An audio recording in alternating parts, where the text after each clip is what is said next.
Oke, teman-teman.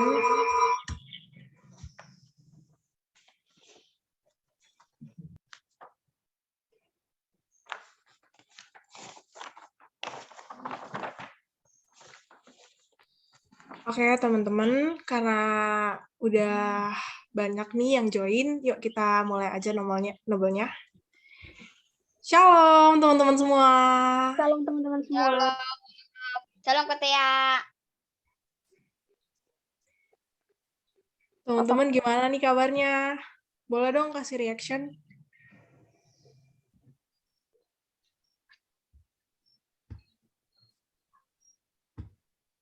Mana nih? Boleh dong teman-teman kasih reaction buat gimana sih kabarnya hari ini? Wah, ada Miracle. Miracle kayaknya lagi happy ya. Ada Yona. Ya, lagi happy soalnya.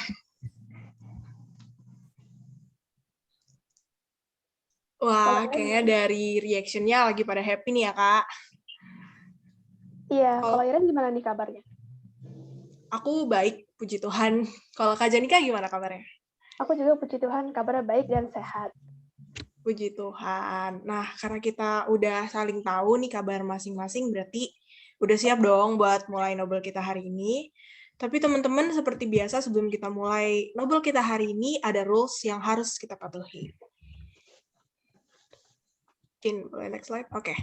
Rules yang pertama ada apa nih Kak Janika?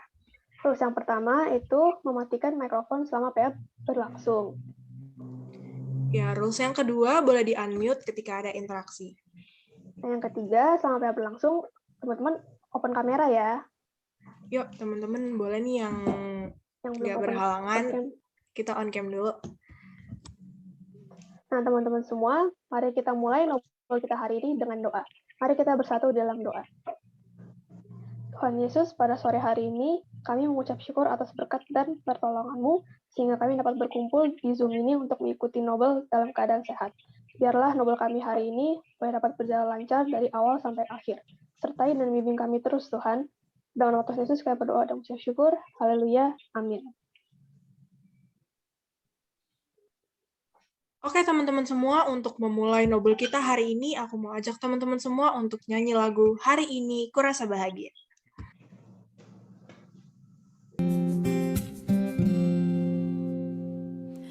Hari ini kurasa bahagia berkumpul bersama saudara seiman.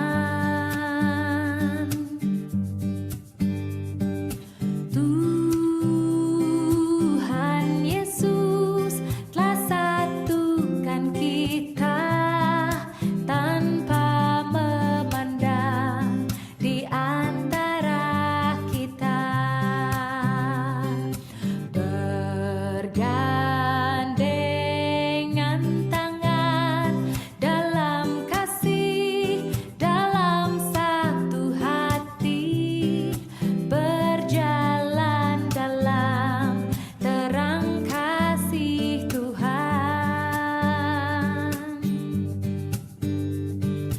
Kau sahabatku, kau saudaraku, tiada yang dapat memisahkan kita.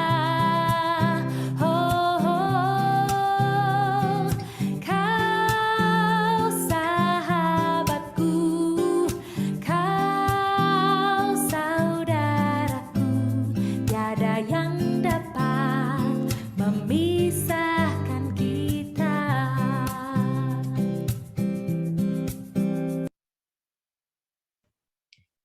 Kak Janika, aku mau nanya deh, Nobel season kali ini tuh temanya apa sih?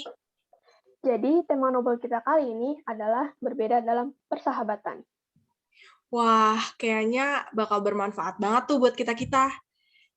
Pastinya dong, makanya yuk kita dengerin bareng-bareng. Kepada Pak Pendeta dipersilahkan.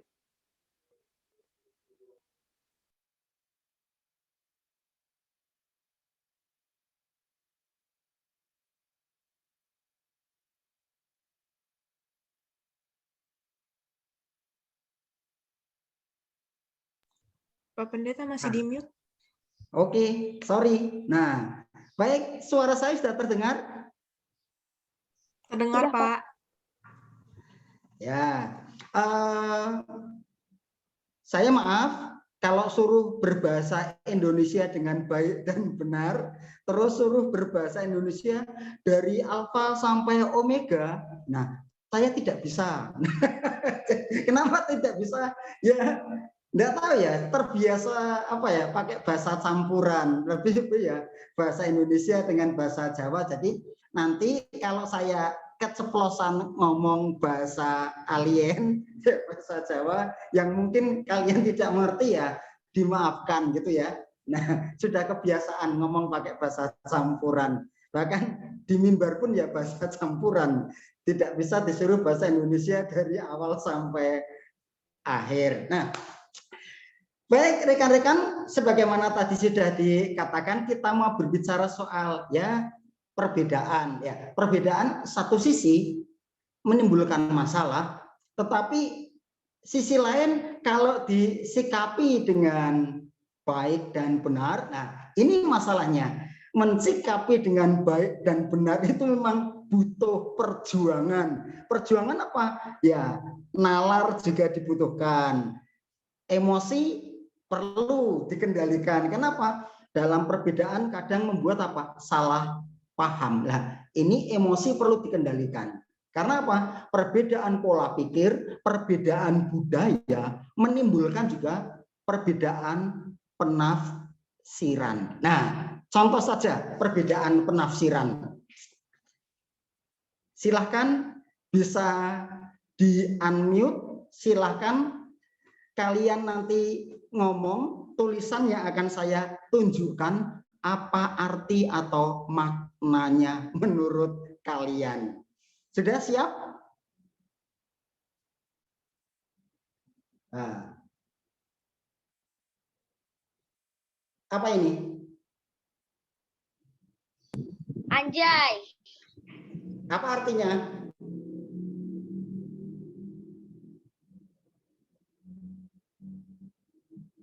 Artinya apa? Oke, sudah kebaca ya. Nah, yang kedua.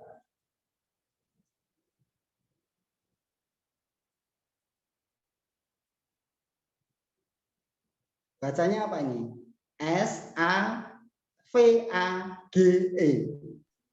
Savage. Artinya menurut kalian? Keren. Buas. Ya, ilmu. Satu generasi sudah lain tadi ya. Padahal satu generasi toh kalian. Apalagi dengan saya. Nah, kenapa? Nah, tadi ada yang wow, keren gitu ya. Ada yang buas. Padahal satu generasi kalian. Nah, pernah ini dimunculkan oleh rekan pendeta yang masih muda. Menanggapi omongan teman pendeta yang sama-sama masih muda. Dia nulis, wah, savage gitu ya. Nah, terus ada rekan pendeta yang tua. Gila ini. Nah, kenapa? Kok biadab? Karena bagi yang tua, ini artinya buas, biadab, kejam. Nah, tetapi bagi yang muda, ini kan artinya lain, bukan biadab. Nah, itu cuma salah satu perbedaan. Beda generasi, beda usia, salah komunikasi. Jadi menimbulkan apa? Persepsi yang berbeda, persepsi beda, menimbulkan sikap atau juga perilaku yang berbeda, reaksi yang berbeda. Nah, itu yang bisa jadi masalah. Nah, kalau ini tadi apa artinya?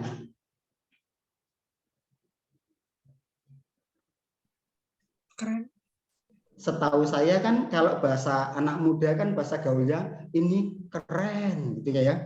Wow, anjay lu gitu ya. Wah, keren gitu ya. Padahal kan ini kalau angkatan saya, wah, bisa melotot ini. Bocah orang tahu toto ya.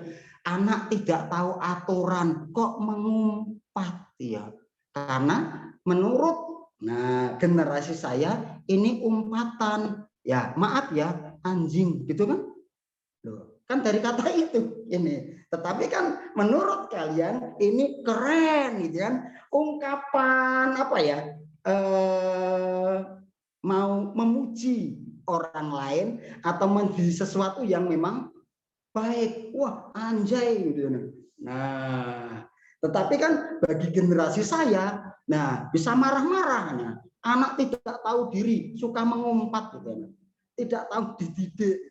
Nah, ini cuma perbedaan karena usia, karena generasi yang berbeda.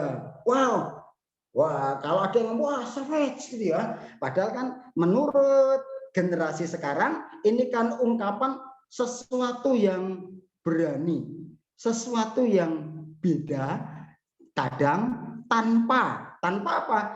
Tanpa mempedulikan pendapat orang lain ataupun konsekuensi atas tindakannya. Nah itu kan savage, gitu kan? Mau mengatakan, wah berani kamu, wah hebat kamu. Nah, tetapi maksudnya kan tanpa mempertimbangkan, tanpa mempedulikan pendapat orang lain atau konsekuensi. Nah, itu kan savage. Nah, dari masalah bahasa saja.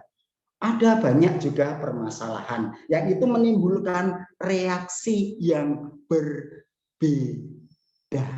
Nah, ini jadi masalah. Nah, tokoh Alkitab juga mendapat perlakuan yang tidak mengenakan. Dalam hal ini adalah Daud. Daud pernah mendapat perlakuan tidak mengenakan. Satu, dari orang tuanya. Dua, dari kakak-kakaknya atau saudara-saudara tuanya. Dari orang tuanya. Nah, catatannya dalam 1 Samuel 16. Ketika Samuel mendatangi Isai, tanya, anak-anakmu mana? Ditunjukkanlah oleh Isai anak-anaknya 7. Satu lewat, wow, Samuel terpesona, wah cocok ini jadi raja, tinggi, tegap, strong gitu ya, cocok untuk jadi raja. Tetapi Tuhan mengatakan jangan melihat luarnya, Tuhan melihat. Akhirnya pas. Anak kedua pas, anak ketiga lewat, sampai yang terakhir lewat. Cuma ini anakmu ada satu, di mana sedang mengembalakan domba. Nah, perlakuannya gimana? Kan tidak dianggap nih sebetulnya, secara tidak langsung tidak dianggap. Karena apa? Bontot, muda. Apalagi Alkitab mencatatkan perawakannya, ya katakan kalau bahasa sekarang imut. Lah imut-imut kok mau jadi raja sekaligus panglima perang. Nah, memimpin pasukan jadi panglima perang kok imut, apa enggak jadi cemoohan tentara lawan. Nah, terus tidak dianggap oleh kakak-kakaknya. Tatkala sedang dalam pertempuran, sudah berhadap-hadapan nih tentara Israel dan tentara Filistin, tetapi belum perang, masih pesiwor, kan? Perang urat saraf dengan ledekan-ledekan, cemoohan-cemoohan untuk apa? Menurunkan mental juang tentara lawan. Nah, Daud datang sambil mengatakan, memang tidak ada yang berani balas omongan tentara itu. Nah, sikapnya ini mendapat apa? Mendapat tanggapan sinis dari kakaknya. Bahkan dia diminta, sudah pulang aja sana kamu, mengembalakan domba. Kenapa? Anak kecil. Nah, kok anak kecil? Lah kan bontot, orang Jawa bilang. Anak paling kecil. Nah, bontot. Perawakannya juga kecil. Ini perang gitu kan. Bukan situasi main-main. Nah, makanya dilecehkan, disepelekan. Nah, padahal kalau menurut saya memahami ya cerita tentang itu, Daud punya nalar sendiri soal perang. Apa itu? Perang bukan cuma masalah kekuatan tentara, kekuatan persenjataan, tetapi perang itu juga masalah strategi. Jumlah pasukan boleh kalah, tetapi belum tentu akan kalah berperang juga. Peralatan persenjataan boleh kalah, tetapi belum tentu akan cepat menang kalau persenjataannya lebih hebat. Karena apa? Bagaimana strateginya itu juga ikut menentukan. Ini beda pola pikir antara Daud dengan saudara-saudaranya. Nah, masalah strategi itulah yang dilakukan oleh Daud. Nah, tetapi bagaimana menghadapi pelecehan, bagaimana menanggapi sikap sinis dari orang lain, tetap bangkit, tetap move on, bahwa saya punya sesuatu yang dibutuhkan dalam rangka apa? Situasi darurat ini. Itu yang dilakukan oleh Daud. Tidak down. Oleh karena apa? Cemoohan, oleh karena intimidasi. Daud kan pernah diintimidasi ketika berhadapan langsung dengan Goliat, diintimidasi. Nah, tetapi apakah itu down? Nah, itu tadi prinsipnya, perang bukan masalah ya kuat tidaknya, tetapi masalah strategi. Dan strategi itulah yang dilakukan oleh Daud. Dan dalam rangka untuk melakukan ini dibutuhkan tekad. Nah, itu sedikit apa? Sedikit penjelasan dari saya tentang hidup berbeda. Berbeda apa? Berbeda suku, berbeda generasi, itu juga bisa menimbulkan situasi yang tidak menyenangkan. Tetapi dalam beberapa kasus, banyak perbedaan, beda generasi, beda pola pikir, dan banyak beda yang lain, tetapi bisa harmoni itu. Nah, tinggal bagaimana kan mensikapinya. Nah, itu tadi kadang satu generasi pun belum tentu, belum tentu satu pikiran. Nah, tadi saya tunjukkan ini kan savage, ada yang mengatakan wow keren, hebat, tetapi ada yang mengatakan ya sadis, buas. Ya, dua-duanya sih benar. Mana yang mau dipakai? Karena saya kan tidak menjelaskan. Sadis benar menurut kamus umum.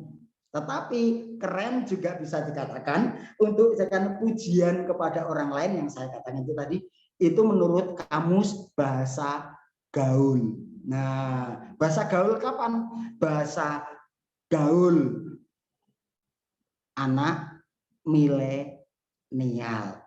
Tiap negara, tiap generasi pasti punya bahasa gaul masing-masing. Saya katakan ya, zaman generasi saya juga ada bahasa gaul. Nah, saya katakan ya. Nah, madol, kalian tahu? MADOL, madol, tahu kalian? Apa itu madol? Itu bahasa gaul. Bolos. Nah, pasti seangkatan dengan saya itu yang jawab. Madol itu bolos. Yang tahu pasti seangkatan dengan saya. Ya, jadi hanya ya kami yang tahu supaya tidak kita kayak guru. Yuk madol yuk. Nah, yuk bolos. Ada gurunya kan enggak tahu. Yang tahu kan anak muda, murid-muridnya, guru-gurunya kan generasi tua, jadi enggak tahu, gitu kan. Nah, jadi tiap generasi punya bahasa gaul. Tinggal bagaimana menjembatani supaya apa? juga bisa terjalin komunikasi yang baik. Dan ini yang perlu ditanamkan, prinsip hidup bersama dalam perbedaan adalah saling. Namanya saling kan timbal balik. Walaupun realitanya kadang apa? Yang dalam tanda petik superior. Superior bisa dikatakan yang senior, katakan yang tua. Nah, minta dihargai bro.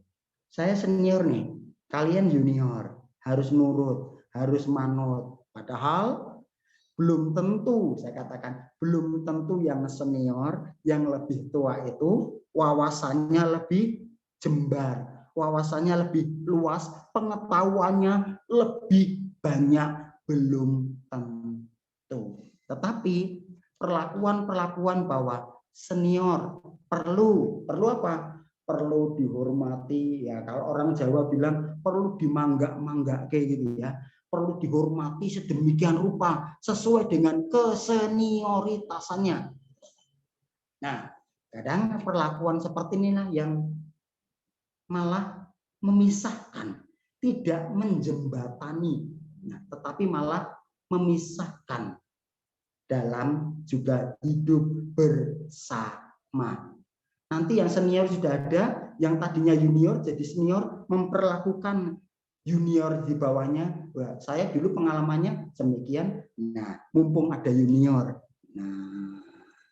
Nah, saudara-saudara, dalam bahasa sekarang, apa yang dulu dikatakan, ya intimidasi. Kalau zaman saya, ya bahasa sekarang mungkin istilahnya dibully. Walaupun istilah dibully kan kalau di kamus bahasa Indonesia artinya menggertak. Menggertak karena posisi lebih dalam tanda petik kuat. Karena belum tentu kuat dalam arti ya saya salah, tetapi supaya saya tidak salahkan saya gertak duluan, gitu kan? Nah, supaya ngeper duluan, takut duluan. Nah, padahal saya salah. Nah, jadi dalam banyak kasus ada hal-hal yang malah menjadi jurang atau pemisah dalam rangka hidup bersama.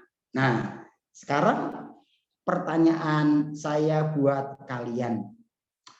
Dalam realita kehidupan kalian sesama ya dalam bergereja, kan ada realitas beda generasi, beda usia, beda pola pikir, dan banyak lagi beda-beda yang lain, beda suku, beda ras. Nah, tetapi mau tidak mau diwadahi dalam satu tempat, ya secara khusus kalian di GKI Depok. Nah, bagaimana sih ya menjembatani perbedaan-perbedaan, dan yang kedua bagaimana sih meminimalkan. Rasanya menghilangkan kok ya susah, ya meminimalkan gitulah. Meminimalkan terjadinya ya intimidasi. Yang merasa senior harus dihormati, yang merasa banyak harus diistimewakan. Nah, padahal banyak belum tentu berkontribusi banyak juga gitu kan ya. Nah, bagaimana dengan realitas yang kalian hadapi? Meminimalkanlah yang kedua gitu kan. Bagaimana hidup dalam perbedaan, mau enggak mau ya dalam satu wadah ya. Nah, kira-kira bagaimana tanggapan kalian? Apa sih? Atau siapa di antara kalian yang pernah dibully atau mendapat intimidasi? Ada? Rasanya bagaimana? Dibully atau diintimidasi?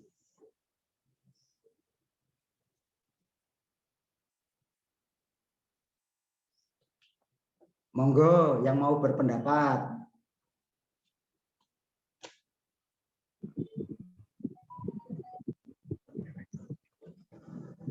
Yang pasti nggak enak ya Pak. Nggak enaknya gimana? Diteken lah, perasaan diganggu terus. Diganggu terus. Nyaman? Ya pasti nggak nyaman lah. Yang namanya dibully pasti nggak akan nyaman. Nah, secara psikologis bagaimana? Jadi minder. Minder kalau berkelanjutan kira-kira apa yang apa yang terjadi? Minder berkelanjutan.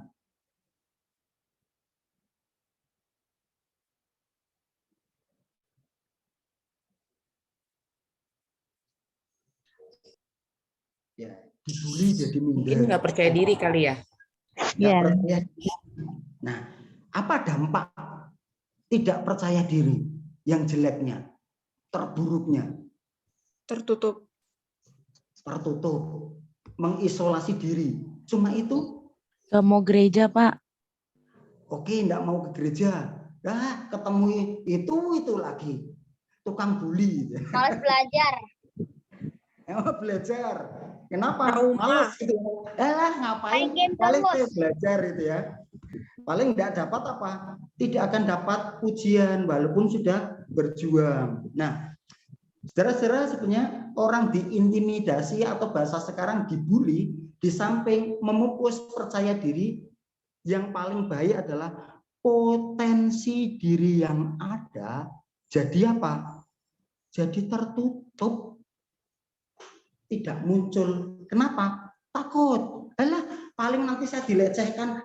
Paling nanti tidak ada. Paling dicibir. Jadi potensi diri jadi pupus. Padahal mungkin punya sesuatu yang wow, gitu kan? Nah, yang anjay, yang keren, gitu ya. Tetapi ya itu tadi, karena tidak punya percaya diri. Loh, kok tidak percaya diri? Sering dibully itu tadi. Nah, sehingga ya potensi diri, ya bahasa kerennya ya, talenta yang ada jadi tidak berguna. Nah, ini kan kerugian besar. Nah, saudara-saudara, saya minta tolong.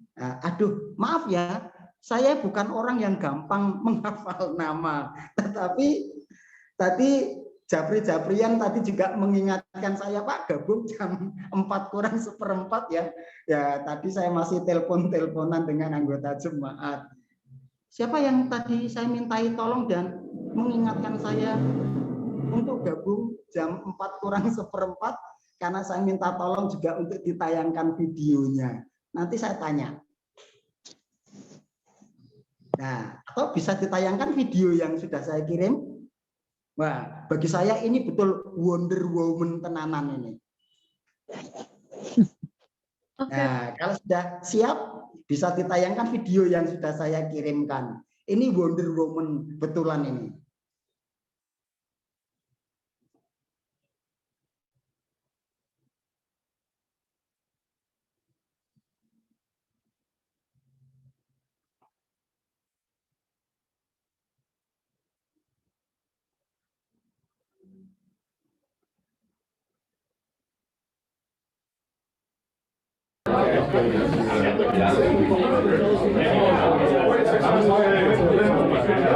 Oh yeah.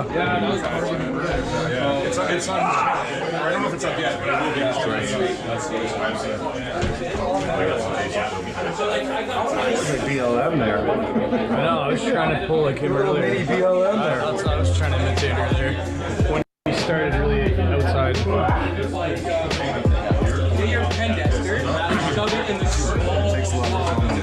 Oh yeah, no worries.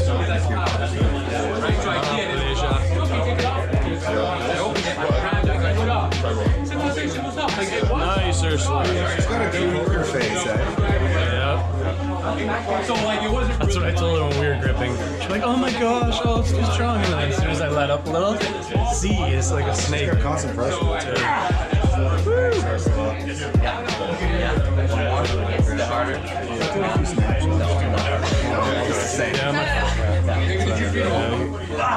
Smooth over. So much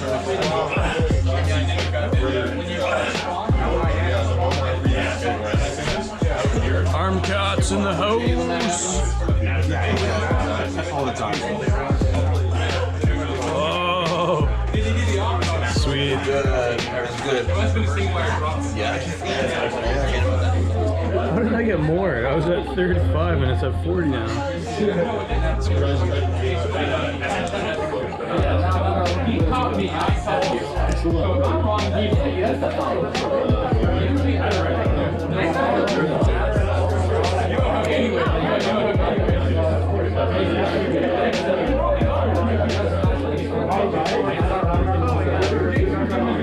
Go, Ursula. Stay tight. You know, sometimes you can leave it behind. You know what I mean? Like sometimes if you stay, say, like look down here, and you're regripping with your hand, but you can just lift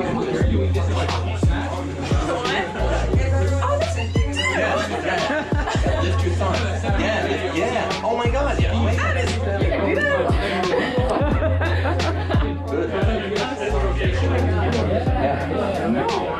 Nice. That's a good flex. Just like your hand regrip is really good. Pop in the house. Proud dad right there.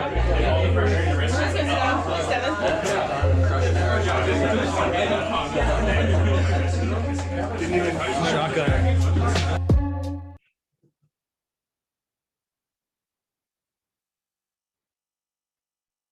Iya. Ada yang tahu siapa perempuan tadi yang saya mas tadi dalam video itu tadi yang adu panco dengan cowok gitu. Ada yang tahu Saya pernah namanya? main panco. Hah? Pernah panco? Saya pernah bersama adik aku. Wow, menang atau kalah? Kalah saya.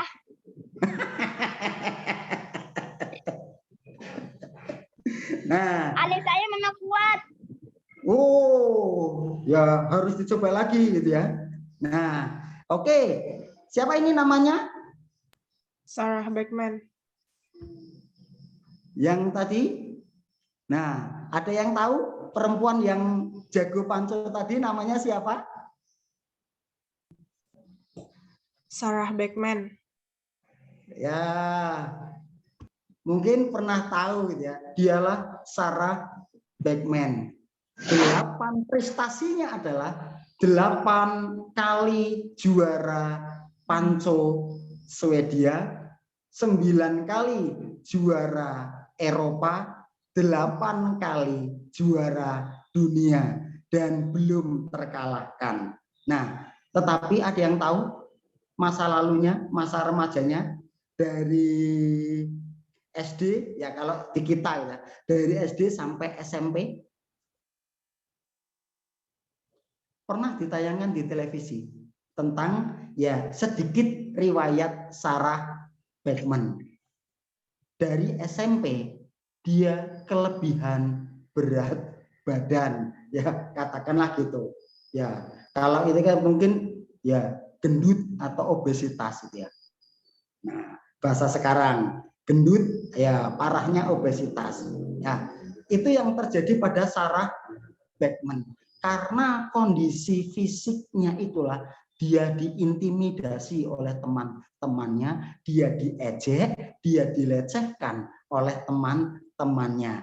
Dampaknya apa? Dia mengurung diri, dia malu karena masalah fisiknya. Tetapi dia pulih dan dia bergaya hidup sehat, berpola makan sehat sampai tubuhnya seperti sekarang ini dan menjadi panutan bagi perempuan-perempuan di daerahnya. Kenapa? Dia bertemu dengan orang yang tepat, yaitu atlet gula. Dia diberitahu dari situlah sadar, ngapain mengunci diri, rugi. Ngapain malu dengan fisik yang ada kalau saya sendiri bisa mengubahnya. Nah, maka pola makan yang sehat, pola hidup yang sehat, olahraga, dan Sarah Beckman satu-satunya perempuan yang menjadi juara tercepat dalam sejarah. Nah, jadi orang melihat sekarang aja, wow, dia tenar gitu ya. Gulat ya juara dunia, Panco ya juara dunia. Taunya sekarang tenar. Masa kecilnya dia diintimidasi, ya bahasa sekarang dia dibully. Dan sempat ya ada yang mengatakan bunuh diri aja lah. Kenapa? Hidupnya tidak berarti kok, hidupnya tidak berguna kok. Karena apa? Ya dicemooh, diintimidasi, ya kalau bahasa sekarang ya dibully terus tiap hari, santapan harian gitu kan. Nah, makanya buat apa ke sekolah? Nah, ketemu orang-orang yang tidak menyenangkan. Nah, sehingga dia tidak menghargai hidupnya, tetapi berubah 180 derajat karena bertemu dengan orang yang tepat. Orang itulah yang kemudian mendorong, menginspirasi, memotivasi Sarah Bachman sampai akhirnya menjadi seperti sekarang ini. Tenar, terkenal, nah bahkan mungkin karena sudah tidak ada lawan, mengundurkan diri aja gitu. Sampai lawan-lawannya kok perempuan semua bisa saya kalahkan, ya sudahlah, cari cowok aja buat lawan gitu kan. Maka kalau kalian browsing Sarah Bachman banyak video, dia pernah mengalahkan 10 cowok langsung.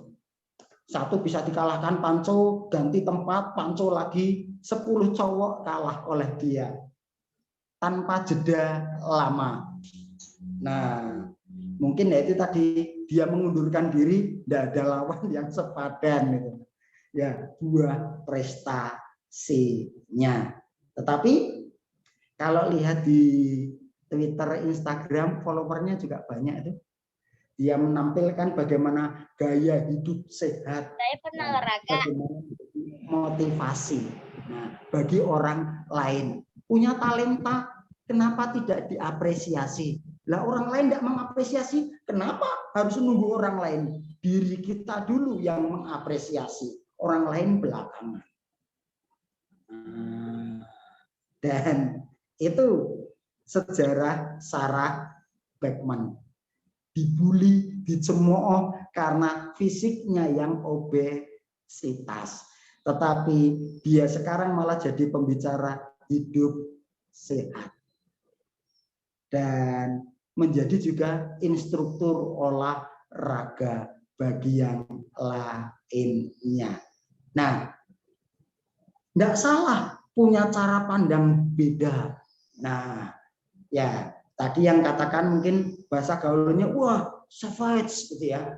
Nah, punya cara pandang beda, tidak peduli dengan pendapat ataupun juga reaksi orang lain. Yang penting saya tahu bahwa ini bermanfaat, walaupun dalam rangka itu saya harus sedikit melawan apa yang menjadi kebiasaan.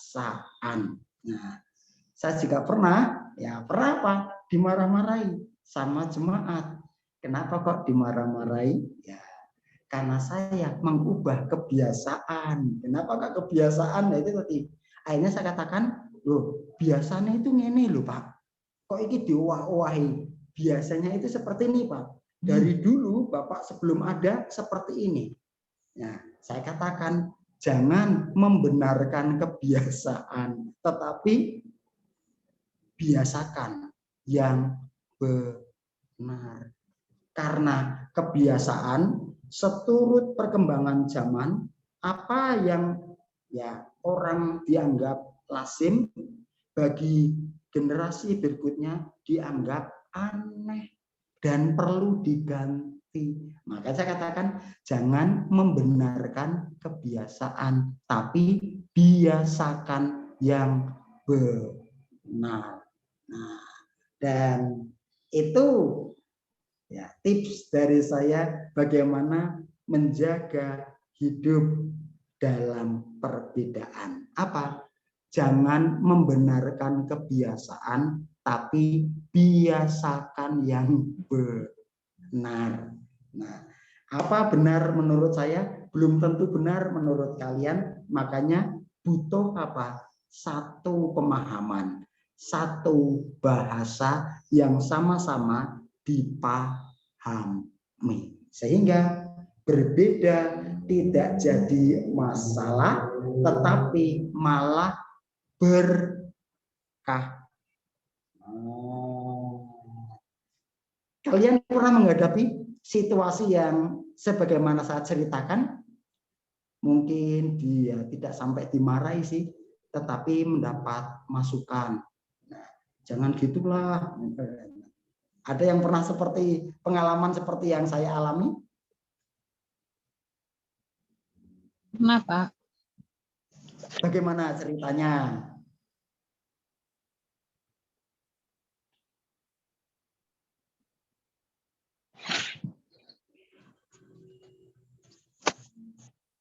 Ceritanya saat sebagai orang tua berkumpul dengan orang tua yang lain. Ya ini kebetulan saya sebagai orang tua dari Korem juga.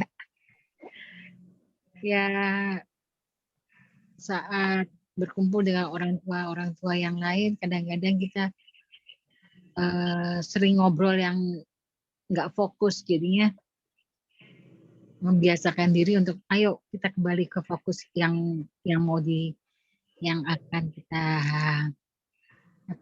yang akan kita bahas gitu. Kadang-kadang orang tua kan kalau sudah ngumpul cerita ya kemana-mana, jadinya kita harus berani mengatakan ayo fokus, balik ke laptop, balik ke pembahasan yang utamanya gitu aja. Yang walaupun kadang-kadang itu disorakin atau kadang-kadang dibilang aneh, tapi ya sudah.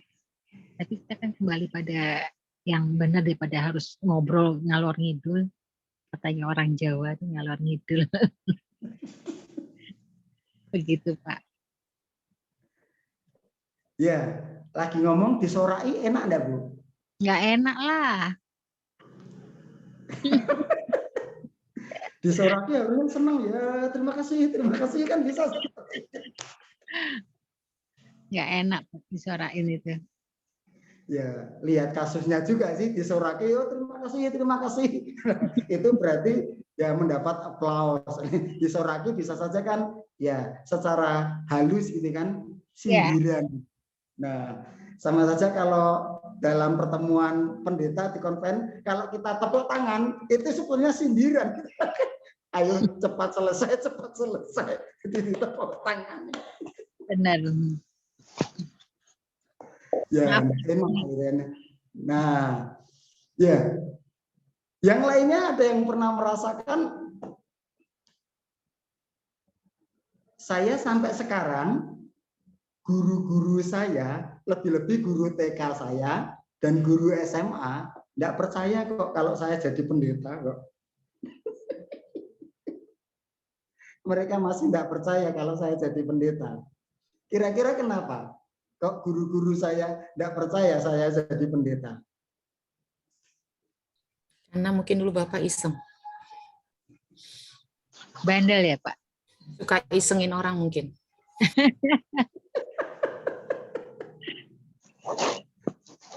Ya, saya itu orang NU menurut mereka. NU itu apa?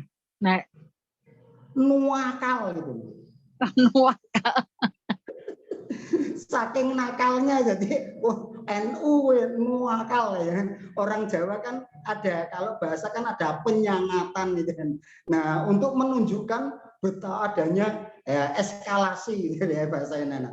Jadi saya tidak cuma nakal, jadi makanya ini NU tenan nuakal gitu ya. Jadi nakalnya sudah tidak wajar ya. Tapi hati-hati. Nah, makanya guru-guru tidak percaya kalau saya jadi pendeta. Saya nakal kok jadi imam gitu ya. Ya karena kan kebanyakan guru-guru kan muslim gitu. Saya nakal kok jadi imam Kus. Kalau di SMA saya dipanggil Markus ini. Gek dhisik sing nyeleksi mau suap piro. Ya, sampai segitunya. Kenapa? Nah, itu tadi sering di guru BP. Kalau zaman saya istilahnya BP, gitu ya. Bimbingan penyuluhan. Jadi sering ketemu guru BP, pasti wah teman-teman geleng ini. Hebat, tenang. Hebatnya dengan kata hebat, gitu kan ya. Nah, itu tadi harus boleh kata seminggu sekali butuh ketemu guru BP. Jadi saya yang sering ngajak bolos dulu. Kalau zaman saya ruang sekolah, ruang kelas itu harus ada gambar pahlawan gitu ya. Saya gambar pahlawan saya ganti dengan gambar-gambar ya penyanyi metal, penyanyi rock gitu. Suatu saat gurunya marah-marah gitu ya. Siapa yang seperti ini? Markus, Pak. Ya, akhirnya saya akali. Gambarnya kan bolak-balik. Nah, apa? Ya, jadi kalau pas tidak ada guru, gambar pahlawan, gurunya apa dia? Dibalik lagi, dicantol ke gambar ya penyanyi atau vokalis grup metal. Ya.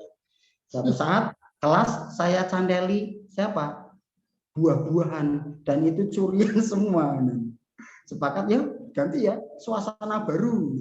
Nah, guru, siapa yang melakukan ini? Teman-teman sepakat itu Pak. Padahal ya kita bersama-sama yang cowok-cowok. Ya, yang nyuruh Markus. Makanya enggak percaya. Dulu kecil saya juga suka berkelahi.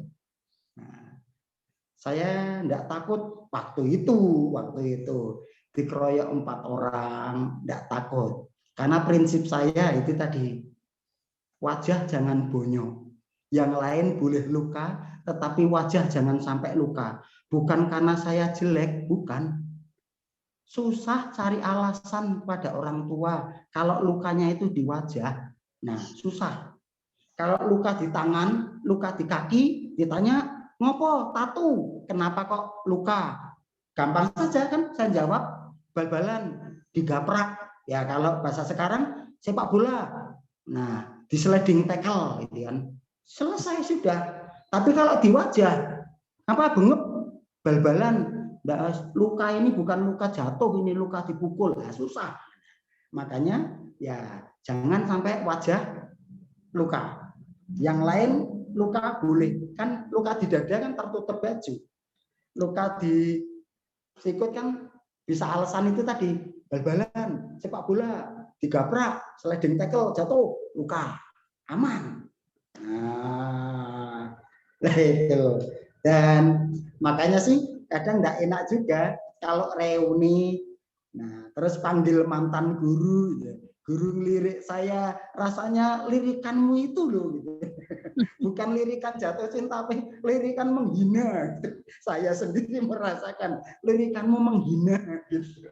Kalau saya ini sekarang sudah pendeta, karena image-nya kamu dulu nuakal gitu.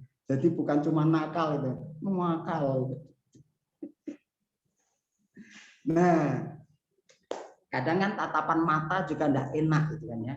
Nah, kita kan bisa merasakan tatapan mata, senyuman, ini senyum sinis atau senyum simpul kan kita bisa merasakan.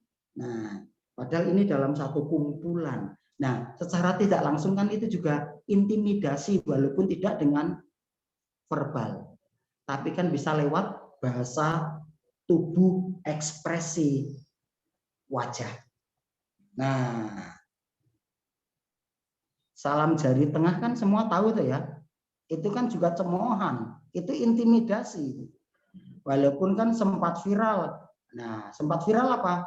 Anak dari Thailand yang salam jari tengah gitu ya. Nah, tapi kan kasusnya lain. Nah, itu saudara-saudara pernah salah paham dengan yang beda generasi, dengan orang tua misalnya, orang tua dengan anak, anak dengan orang tua, atau ya kalian di komisi remaja dengan majelisnya. Pak tadi, nya itu kita kepriye gitu ya. Isai. Lah kan intonasi Suara itu kan ikut menentukan makna. Gitu nih saya. Itu berarti saya sedang mikir nih. Tapi dengan reaksi saya kan orang bisa menilai, oh dia mencibir, saya mencibir. Nah, pernah salah paham dengan orang tua dengan anak, atau ya seperti yang saya katakan dalam bergereja, kan? Kalian dengan majelis atau dengan komisi yang lainnya. Ada?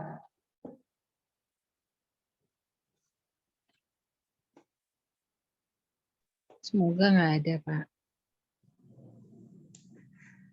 Selama ini tidak ada? Anak remajanya malu kali, Pak. Mungkin boleh cerita kali ya, Pak, anak-anaknya, supaya kita juga Sampingnya sebagai ada orang tua di tua sini. pegang-pegang tangan gini. Jadi takut.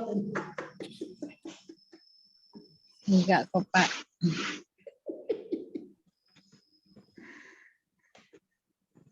Atau kalian punya pengalaman-pengalaman tidak mengenakan ketika berbeda, ya entah berbeda sebenarnya atau berbeda dalam tanda petik. Loh kok berbeda? Nah itu tadi cara pandang, cara berpikir seperti ya ini tadi. Nah, bagi angkatan saya, wah gila lu. Kalau bahasanya Warkop DKI gila lu, bro, gitu ya. Nah, tapi bagi kalian keren gitu kan. Nah ini kan beda. Anak enggak tahu diri, isinya mengumpat.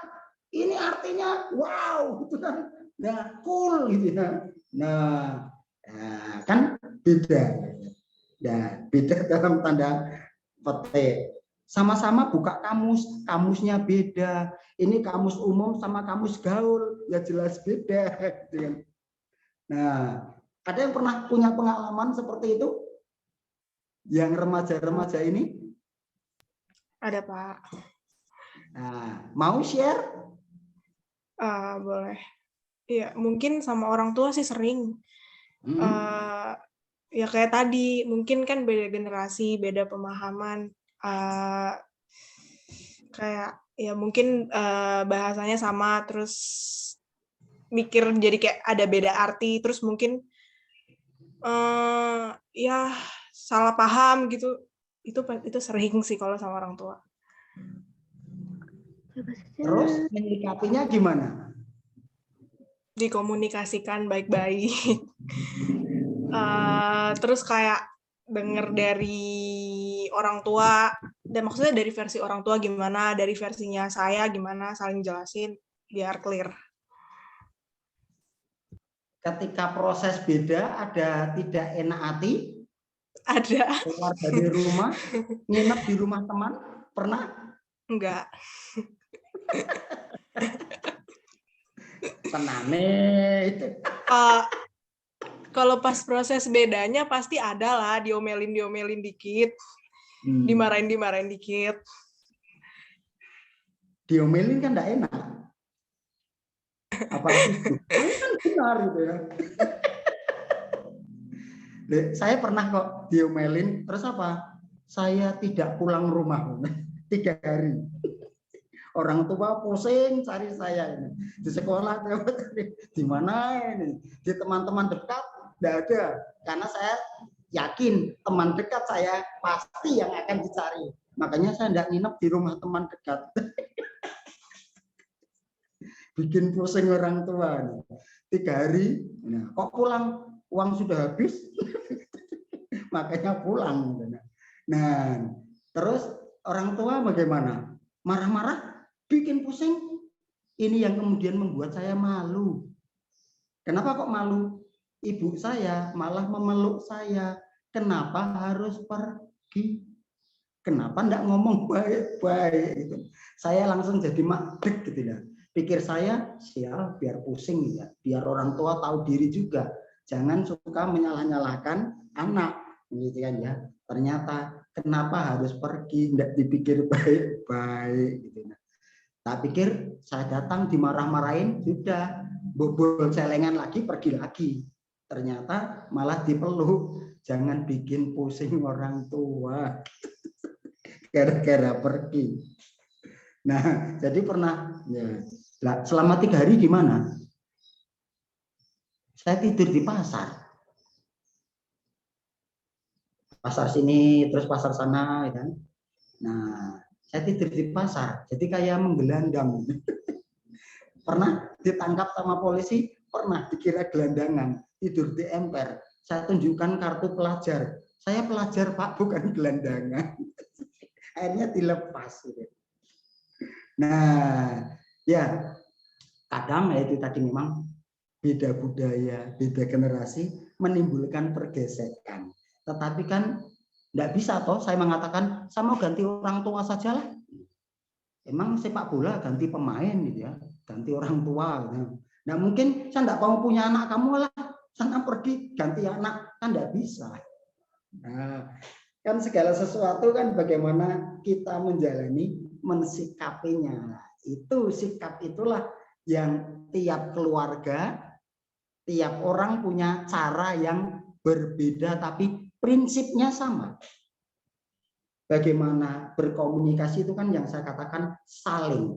Namanya saling kan timbal balik. Saling menghargai. Nah, saling menerima bukan cuma minta diterima.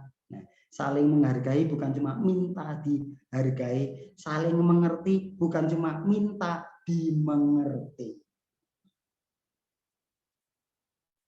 Nah, ada yang lainnya punya pengalaman tidak menyenangkan, hidup berbeda?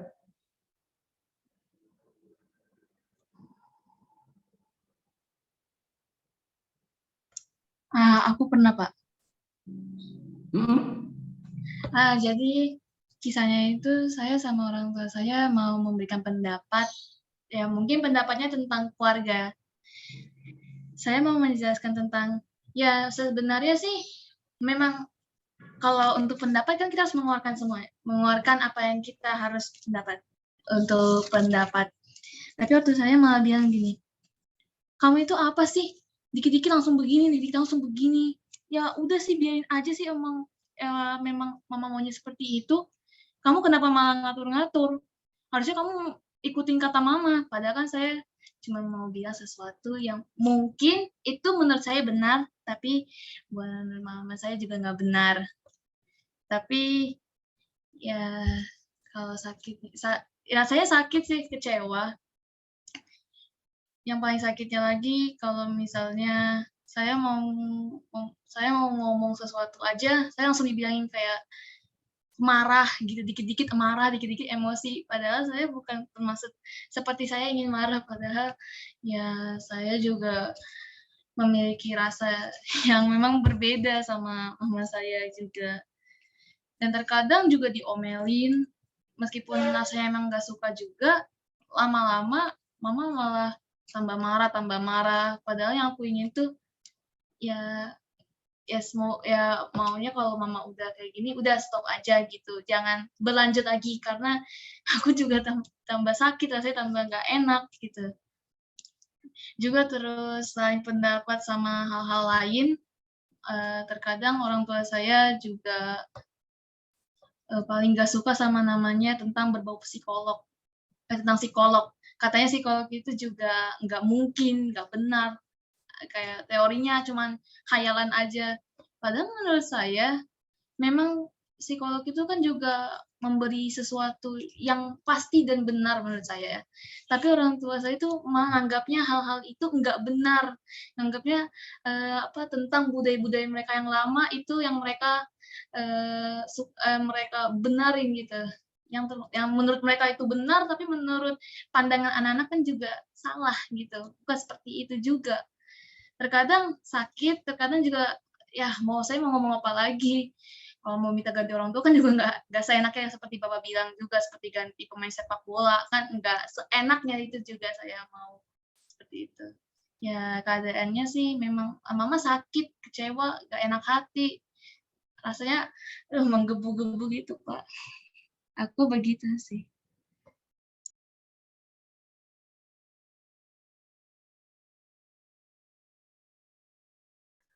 Masih di Masih di mute, mute, Pak. Pak. Masih Pak di Pendeta mute. masih di mute. Pak Markus masih di mute. Nah, sorry. Nah, ya kalau tadi ceritanya itu kan kalau bahasa anak sekarang, wah, savage. Ini bahasa saya, bahasa lidah saya kan. Ya, kalau menurut bahasa kan savage ya. Wah, savage. Loh kok apa itu? Ya, savage itu kan sesuatu yang dianggap berani, berbeda. Yang tadi saya katakan berani, berbeda daripada umumnya. Ya, yang kadang tanpa mempedulikan apa? Tanpa pedulikan pendapat atau reaksi konsekuensi yang ditimbulkan dari tindakannya. Kalau anak sekarang, wah, savage gitu kan. Tapi bagi orang tua, apa lu gitu ya? Opo kowe iki? Nah, cah wingi sore kalau orang Jawa bilang, kamu itu apa? Anak belum punya pengalaman gitu aja. Kok mau berpendapat lebih-lebih ya berargumen gitu kan. Nah, lebih-lebih kalau orang Jawa bilang, "Halah, cah mambu kencur" itu nih. Karena anak dulu itu kan, anak bayi itu suka diboboi kencur, itu maksudnya anak yang enggak tahu apa-apa, belum tahu apa-apa, ya, yang hanya butuh bimbingan terus. Nah, itu cah mambu kencur gitu. Nah, sebetulnya ungkapan seperti itu kalau dalam bahasa sehari-hari ungkapan melecehkan misalnya. Halah, cah mambu kencur ya. Melecehkan, merendahkan.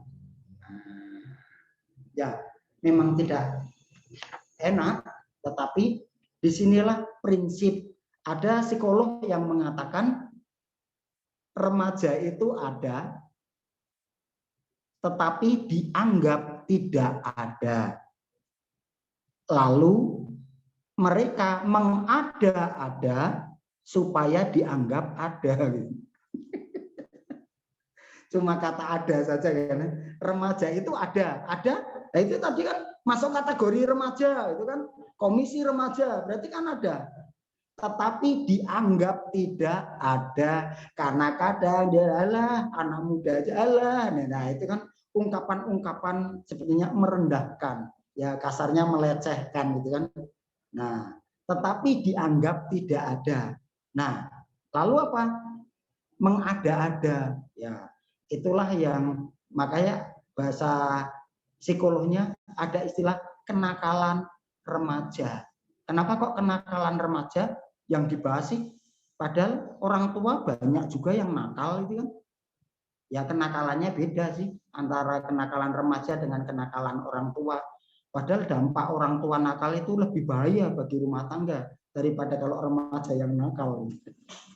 Nah, tetapi kenapa kok remaja saja yang dibahas gitu kan, kenakalan remaja, kenapa enggak kenakalan orang tua diseminarkan gitu ya.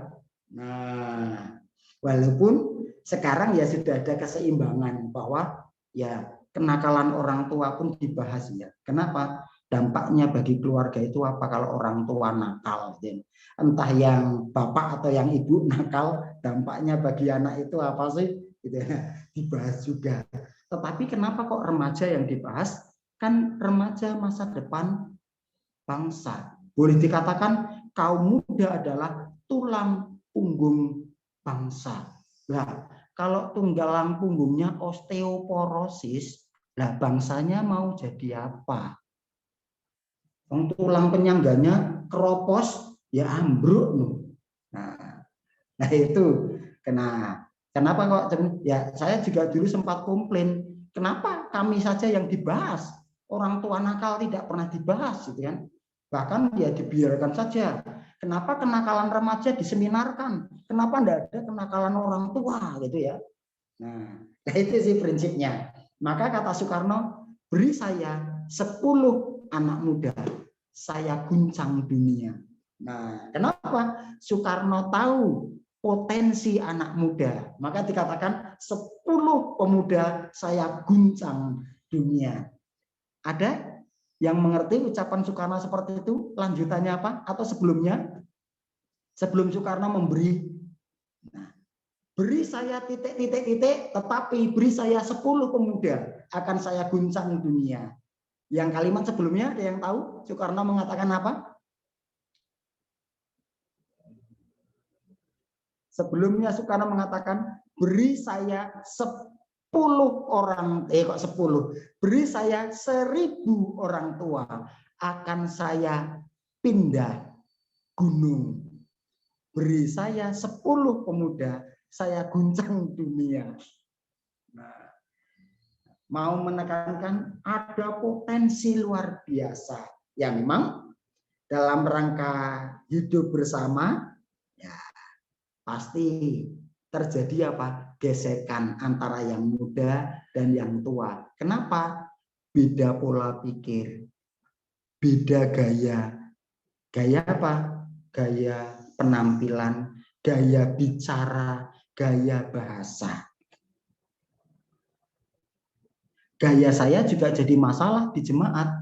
Karena saya apa? Dianggap tidak mendetani, orang Jawa bilang. Mendetani itu bersikap, bertampilan layaknya pendeta. Kalau orang Jawa kan punya image. Pendeta itu ya kalem. Cara jalannya ditata sedemikian rupa. Bawa Alkitab juga harus anggun gitu kan. Saya kan babar belas anggune ning ndi gitu ya. Mlakune kaya wong nagih utang, orang Jawa bilang. Nah, makanya ndak mendetani babar belas ya. Ngomongnya ceplas-ceplos, guyune ngakak, sementara kalau orang Jawa kan ora ilok pendeta kok guyu ngakak. Kalau saya tertawa gitu aja kan sampai mulutnya lebar. Nggak lucu kok. Bagi orang Jawa ora ilok seperti itu ya. Tidak patut kok tertawa seperti itu. Ya, kan ini beda budaya. Kenapa kok beda budaya? Saya lahir di pesisir Pantura di Pekalongan dengan sama-sama orang Jawa tetapi budayanya beda. Antara Pantura dengan Jawa yang di tengah gitu kan. Apalagi yang budaya keraton Solo itu kan budaya keraton masih kuat. Walaupun di Wonogiri pengaruh keraton masih kuat. Orang yang dituakan dianggap ya harus bersikap baik-baik juga. Nah, kalau di luar gambaran ya dianggap ora elok, ndak patut. Nah, saya termasuk. Kalau saya sih makan di pinggir jalan ya ndak masalah gitu menurut saya. Tetapi jadi masalah buat jemaat. Pendeta saru makan di pinggir jalan saru. Saru itu bukan porno ya. Ya, tabu. Ya identik tidak elok gitu. Tidak patut dilakukan oleh seorang pendeta. Nah, ini kan jadi apa ya? Jadi ganjalan dalam berkomunikasi. Walaupun akhirnya saya kan harus berkompromi. Loh kok berkompromi? Ya oke lah. Kalau ada banyak orang saya tidak lakukan, tetapi kalau sendirian ya merdeka. Wah, kan menipu. Ya, bagi saya sih tidak menipu. Tahu situasi. Dalam situasi jadi masalah, saya tidak akan bersikap bikin masalah. Tetapi ketika dengan teman yang sepadan, sejiwa, ya kita apa adanya. Kan seperti itu. Orang Jawa bilang empan papan. Tahu situasi, tahu tempat. Nah, bukankah dalam hidup bersama sikap seperti itu juga dibutuhkan? Tahu situasinya seperti apa sih dan bagaimana bersikap atas situasi seperti ini kan juga dibutuhkan. Masalahnya sama, situasinya beda, sikapnya beda. Masalahnya sama, yang dihadapi berbeda, gayanya juga pasti berbeda. Maaf nih ya, maaf. Kalau dikatakan babi lu gitu ya anjing lu gitu ya, enak enggak? Apalagi dengan nada yang keras ya. Gimana kalian?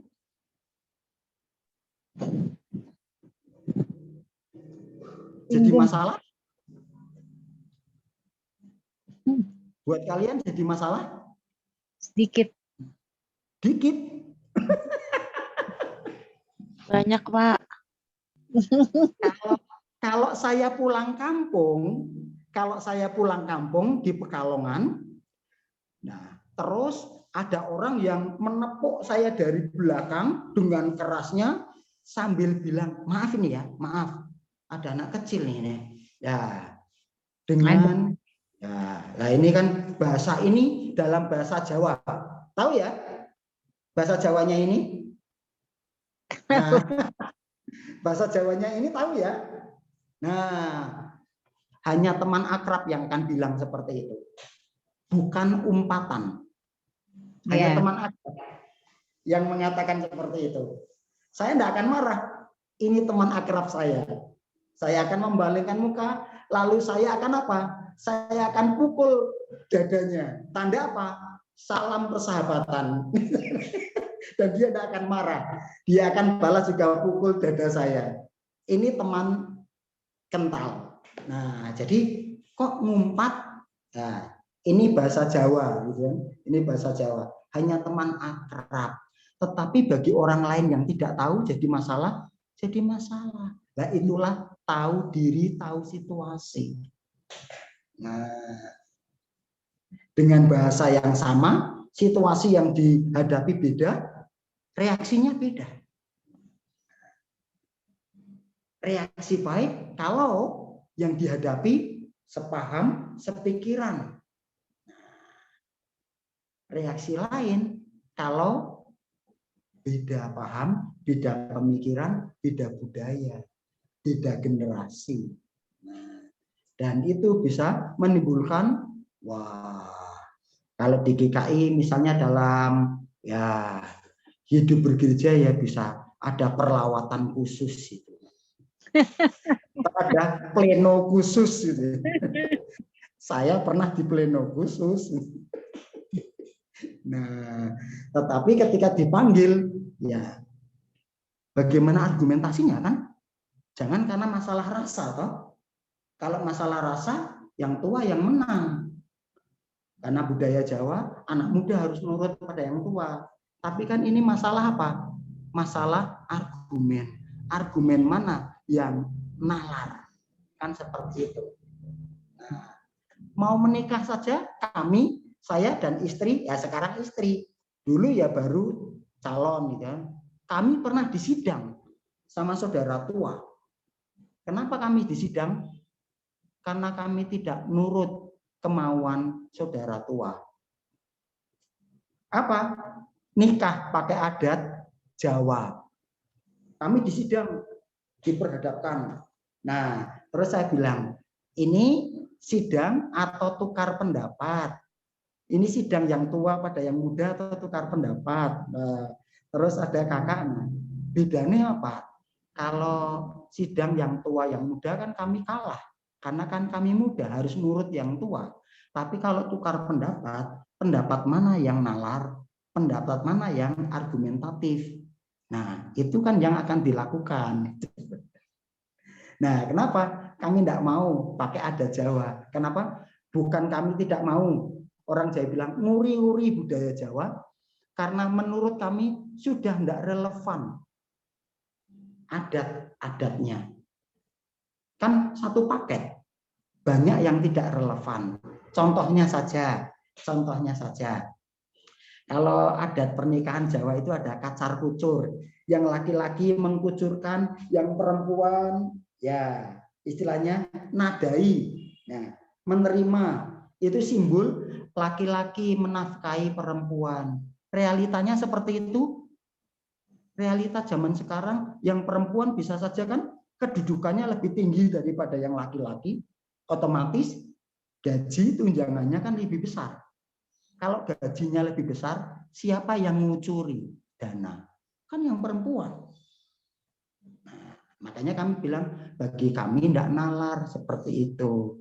Terus, nah ada acara basuh kaki. Siapa yang basuh kaki? Yang perempuan. Maka saya katakan menurut iman Kristen itu saling melayani. Ora wong wedok sing nglayani wong lanang. Wong lanang ya kudu melayani wong wedok, saling timbal balik. Saya katakan seperti itu. Akhirnya rapat keluarga memutuskan, oke, sak karepe calon nganteni. terserah kami ya. Mau apa nanti. Nah, kenapa? Yang penting argumennya toh. Nah, itu tadi. Nah, di samping masih banyak-banyak yang lainnya. Nah, jadi adu argumen. Ya, bukan bersikukuh ya. Adu argumen mana yang nalar pendapatnya. Nah, jadi dalam hidup bersama ada perbedaan, it's okay. Tidak mungkin kita menihilkan perbedaan, itu tidak mungkin. Yang bisa kita lakukan adalah mensinergikan, mensinkronkan sehingga menjadi harmoni.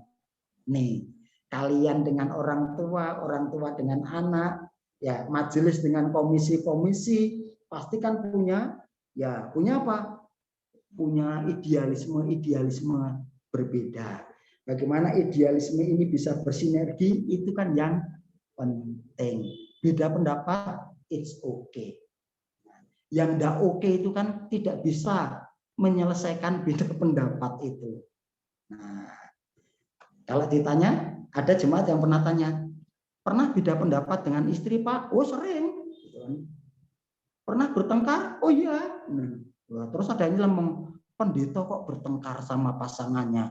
Loh, kami juga manusia. Beda pola pikir, beda pendapat. Nah, terus ada yang kepo gitu. Nah, terus Pak, ketika beda pendapat, ketika bertengkar, singkur-singkuran Pak tidurnya.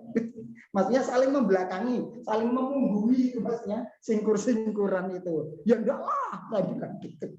Ya enggak lah. Nah, diem-dieman Pak, sempat. Nah, ada yang berapa lama Pak? Berapa lama? Ada yang kepo banget ya. Ya ngapain lama-lama? Wong hidup bersama-sama pasangan kok ngapain lama-lama? Bagaimana menyelesaikan itu kan yang penting. Nah, sampai tetangga ada yang pernah kelihatannya Pak Pendeta, Ibu Pendeta enggak pernah bertengkar ya. Kami cuma tertawa terbahak-bahak saja ketika ada tetangga yang seperti itu. Kenapa? Nah, namanya orang hidup suami istri beda pendapat, bertengkar ya pernah lah. Kok diem-diem saja? Lah ngapain bertengkar pakai toa? Gitu kami jawab itu kan. Ya ini urusan keluarga yang lain nggak perlu tahu lah, tetangga nggak perlu tahu lah, selesai gitu aja kan. Jadi beda pendapat tetap harmoni, itulah seninya. Nah, kira-kira ada yang punya seni berbeda tapi tetap harmoni? Waduh, kayaknya seru banget ya Pak pembahasannya, tapi waktunya udah habis nih Pak. Irin nih. Oke, jadi lupa waktu ya. Nah, jadi oke lah. Closing dari saya, closing statement, kayak stand up komedi saja. Nah, saudara-saudara, perbedaan itu ya anugerah kalau kita mensikapinya dengan benar dan akan jadi berkah dalam hidup bersama kalau juga disikapi dengan benar pula. Tidak mungkin kita meniadakan perbedaan. Bagaimana juga mengkomunikasikan, bagaimana juga mensinergikan, mensinkronkan, itulah perjuangan kita.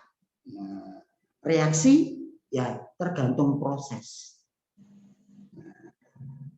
Itu saja dari saya.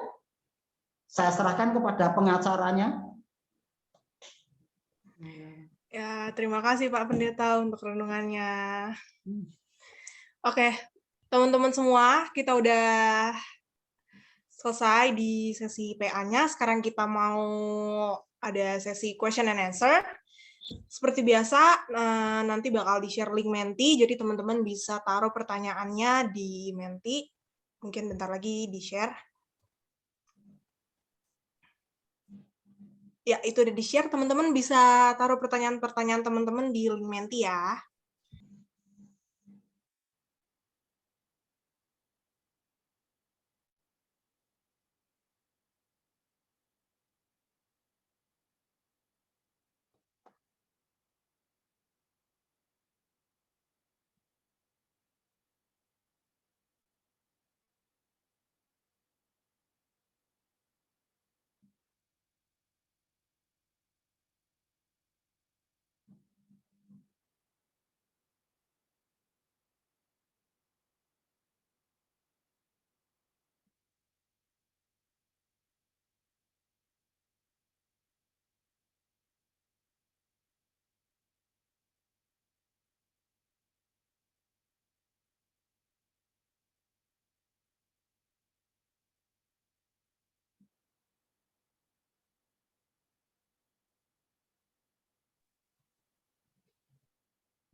Yes. Yes. Udah question and answer tuh. Oke. Pertanyaan pertama, apakah kata Alkitab jika perbedaan justru membawa perpecahan dan membuat salah satu pihak tersakiti dan dirugikan, Pak?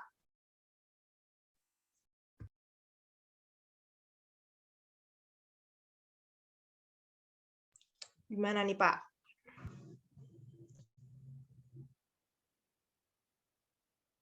Ya.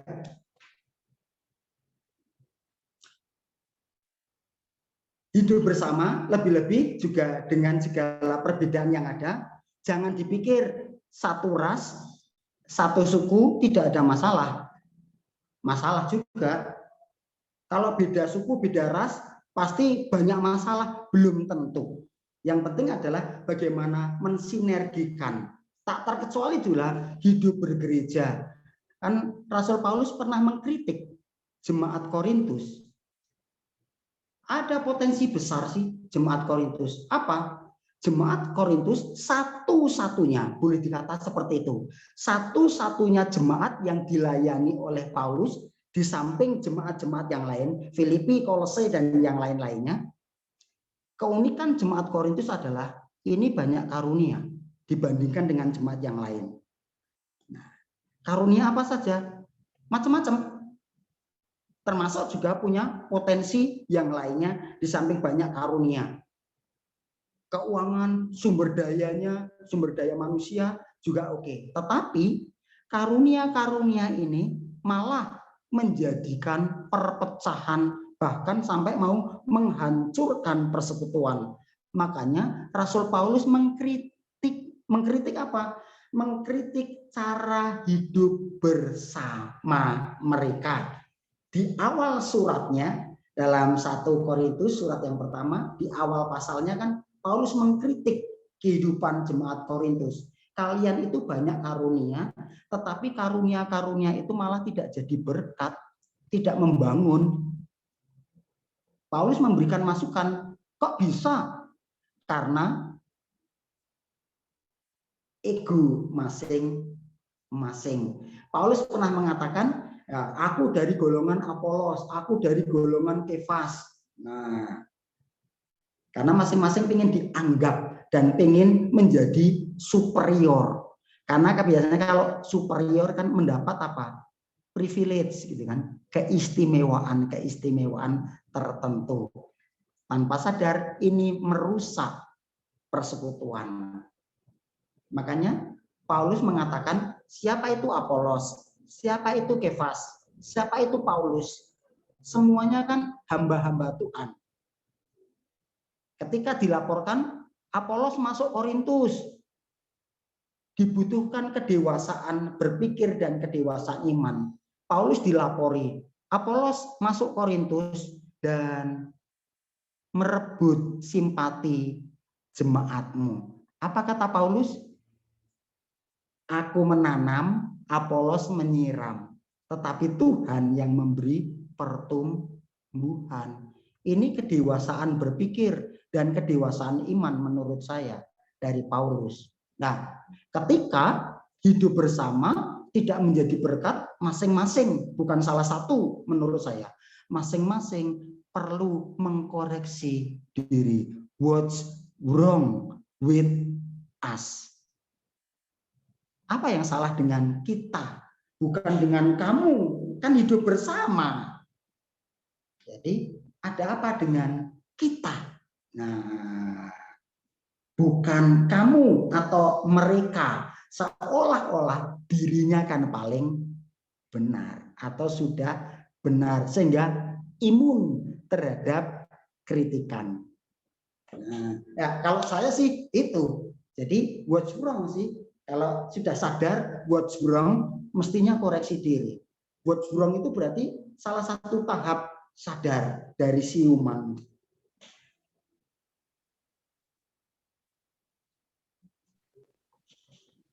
Oke, next.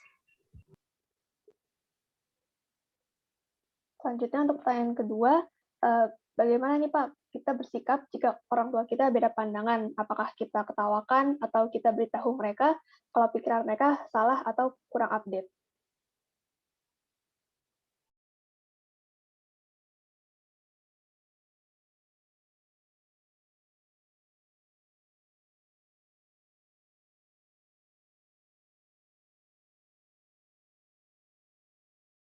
Nggak ada suaranya, Pak. Nah, sorry.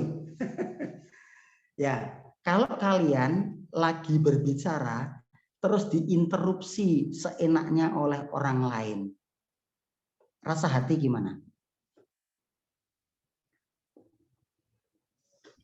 Nggak enak. Nggak enak. Sepakat? Tidak enak? Kalau kita sepakat, pegang ya.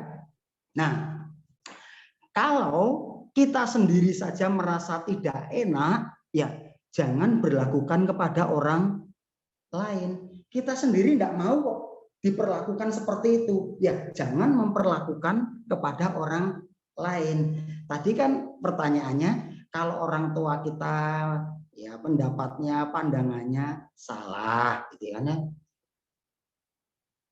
Nobody perfect lah.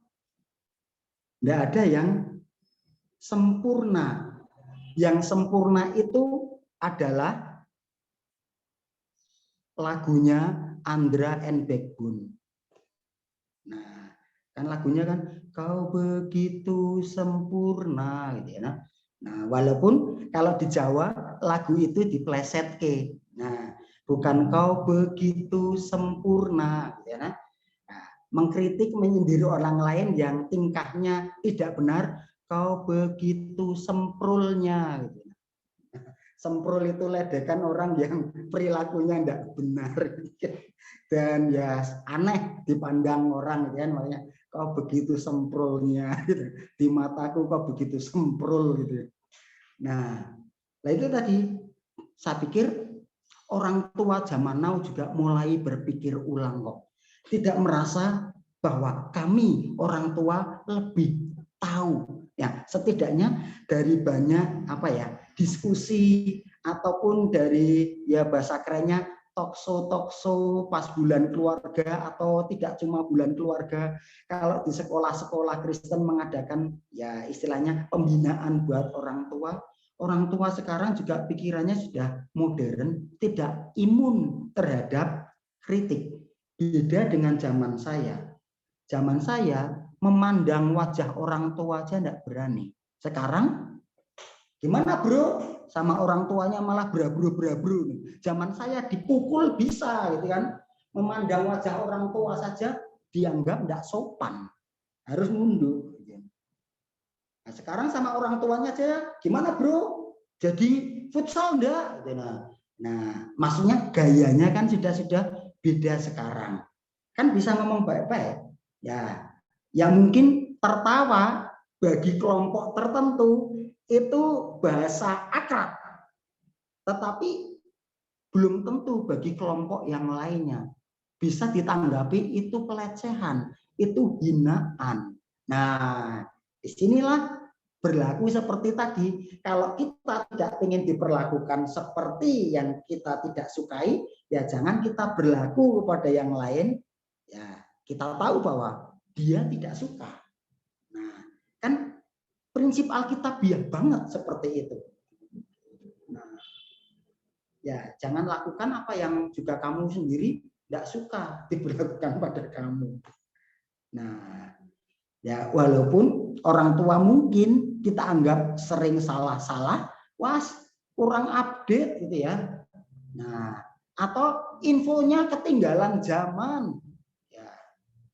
Bisa toh diberikan informasi yang terupdate tanpa melecehkan, tanpa menganggap mereka bodoh sih. Nah, orang tua pas kolot. Nah, seperti itu. Saya juga pernah dikatakan, wah, udet ke Pak. Ya saya, loh kok kurang update aku kok, informasimu ketinggalan zaman, Pak. Nah, saya marah, ya enggak. Informasi terkini apa? Anak-anak itu bisa membuktikan, ini Pak berita terkini, informasimu minggu lalu.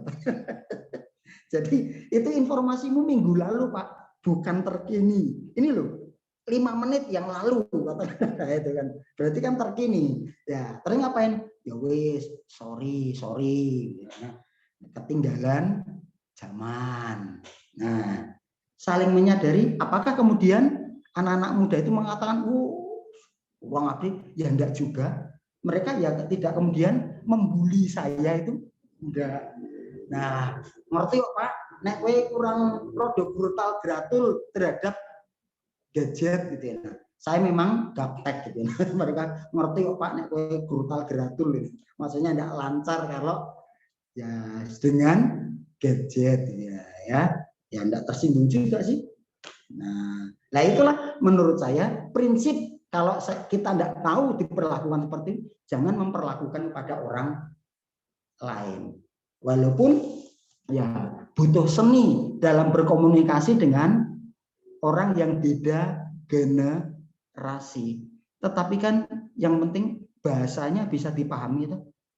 Kalau bahasa masih dipahami, masih bisa dimengerti dan bisa terjadi sinkronisasi. Walaupun mungkin prosesnya lama. Itu saja dari saya. Oke, kita next ke pertanyaan selanjutnya ya, Pak.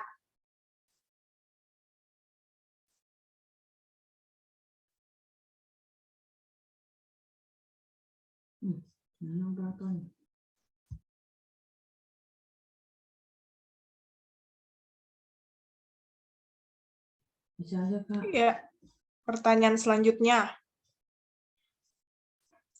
Apakah boleh mengambil sikap menjauh dengan teman yang suka memanipulasi, mendramatisir, dan melecehkan? Boleh nggak tuh, Pak?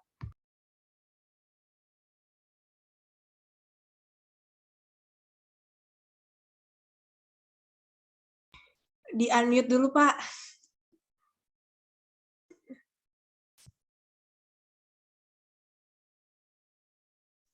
Masih di-mute, Pak.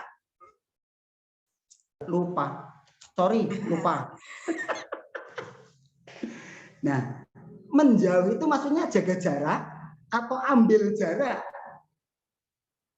Jaga jarak itu kan berarti saya tidak menjalin komunikasi. Kalau ambil jarak, saya misalnya undur sejenak untuk cari strategi bagaimana membilangi gitu.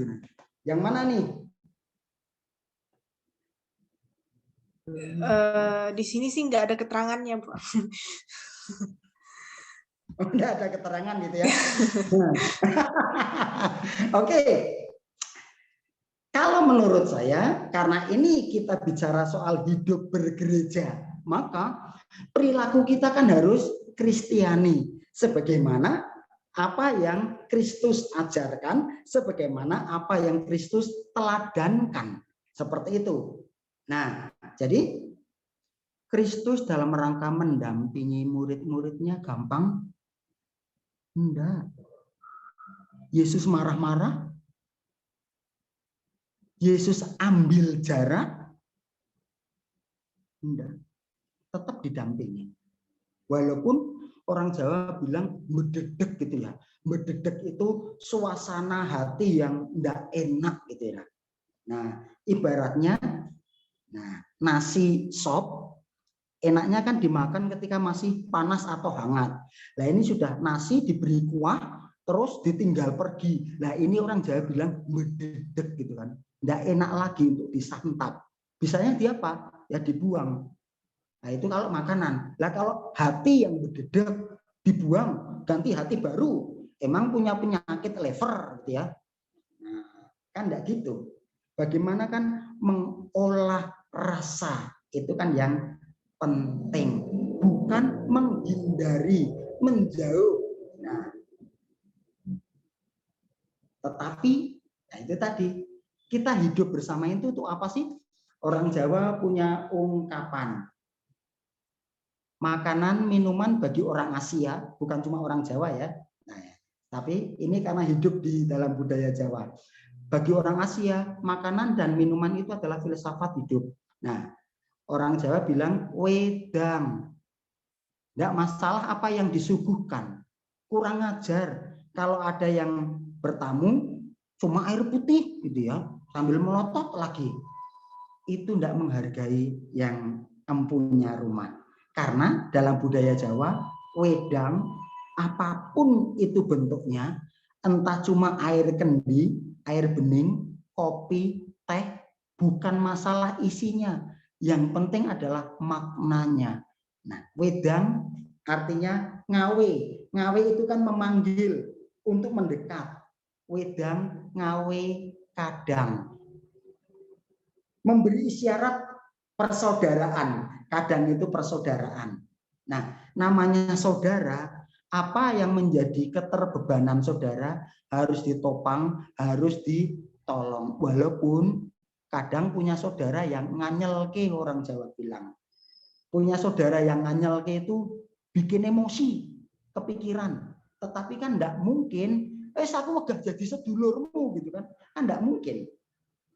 Atau dalam bergereja ketemu dengan anggota jemaat yang nganyelke, wes kowe atestasi wae lah kono saka Depok, kan enggak bisa. Itu seperti itu. Nah itulah mengolah diri, mengolah rasa. Bukan menjauh. Nah, ambil jarak boleh, tetapi bukan menjauh. Ambil jarak itu kan ya daripada emosi malah mengganggu komunikasi. Ambil jarak dulu, menenangkan diri, menenangkan pikiran. Setelah pikirannya tenang, hatinya tenteram, cari strategi bagaimana bisa berkomunikasi kembali dengan teman yang unik. Nah, saya katakan unik saja ya, daripada nganyel kayak gitu ya. Unik gitu kan ya. Walaupun dalam tanda petik itu kan uniknya. Nah, itu kan butuh itu gitu. Bukan menjauh, tetapi ya ambil jarak. Untuk apa? Menenangkan pikiran, menenangkan hati, daripada saya emosi, mengganggu komunikasi, dan itu tidak baik. Nah, makanya ambil jarak, tenangkan pikiran, tenangkan hati, untuk buat strategi baru. Nah, bagi saya itu bukan menjauhi, ambil jarak sebentar. Kalau menjauhi kan menyingkirkan ya, atau kita yang menjauh.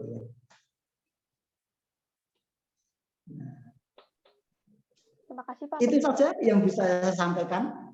Ya Pak, terima kasih Pak atas jawabannya. Lalu untuk pertanyaan selanjutnya. Nah, Pak Pendeta, gimana sih cara jelaskan situasi pada orang yang lebih superior pada situasi yang perbedaan?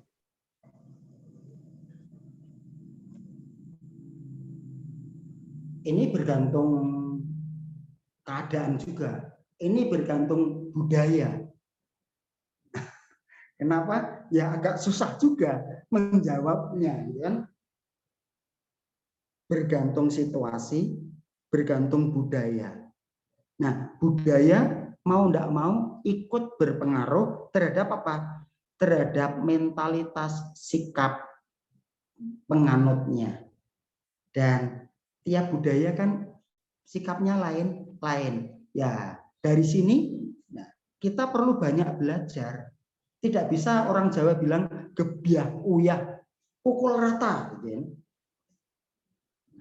Tanpa melihat ya entah latar belakang, ya latar belakang budaya, simpel saja. Sepele sih, soal kondangan. Ya, hadir dalam acara entah pernikahan ataupun apa. Kalau menurut kalian, saya tanya nih, menurut kalian, ketika diberikan suguhan makanan misalnya ini, dihabiskan atau tidak? Dihabiskan. Ada yang berpendapat lain?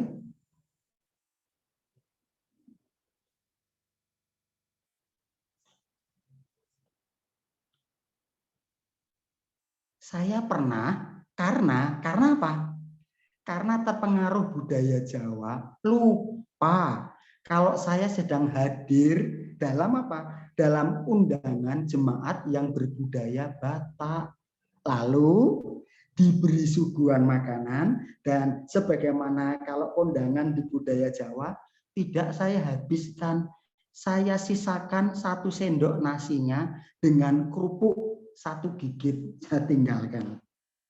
Terus yang empunya rumah, ndak enak ya pendeta? Oh enak saja begitu, dengan ekspresi yang memang enak gitu. Kalau ndak enak, kenapa ndak dihabiskan? Kenapa disisakan? Karena bagi orang Batak, ya kalau memangnya habiskan, ndak masalah. Sementara bagi orang Jawa, kalau kondangan diberi suguhan dihabiskan, dianggap geragas. Rakus, geragas itu kayak enggak pernah makan saja. Makanya pertanyaan ini memang apa ya, bagi saya ya agak susah juga untuk menjawabnya sih.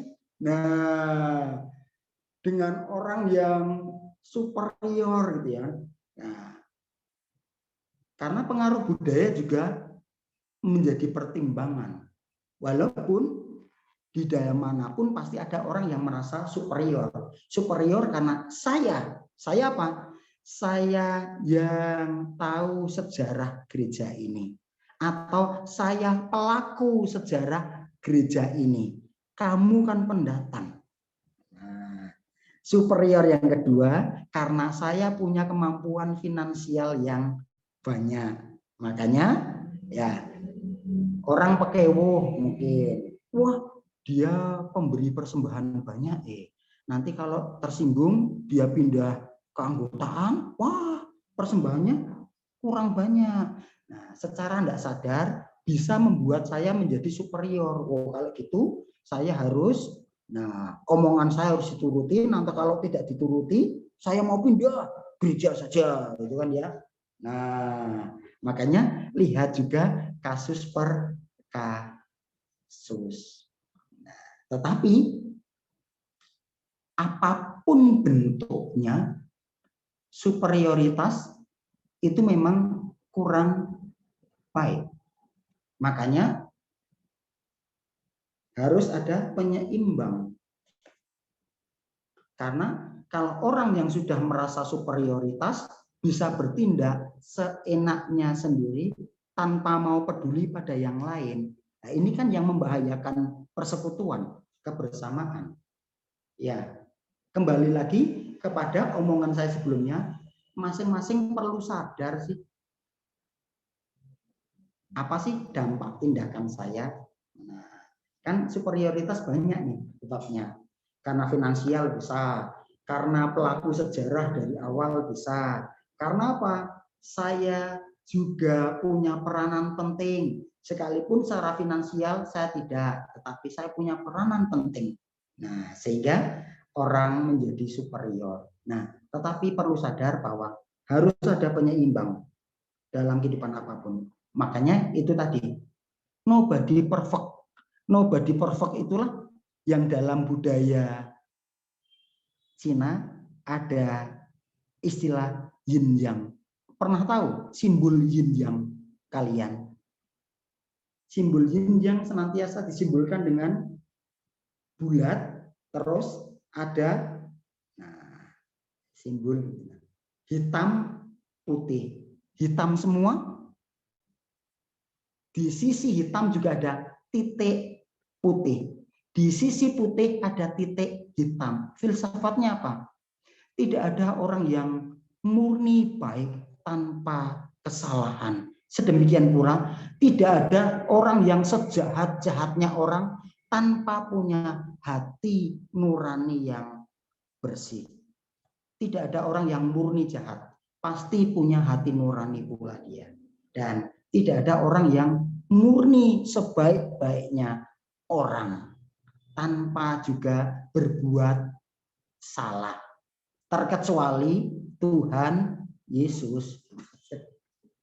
Nah, jadi agak susah nih menjawab pertanyaan ini. Untuk orang yang superioritas itu gimana? Nah, lihat sisi-sisi budaya juga.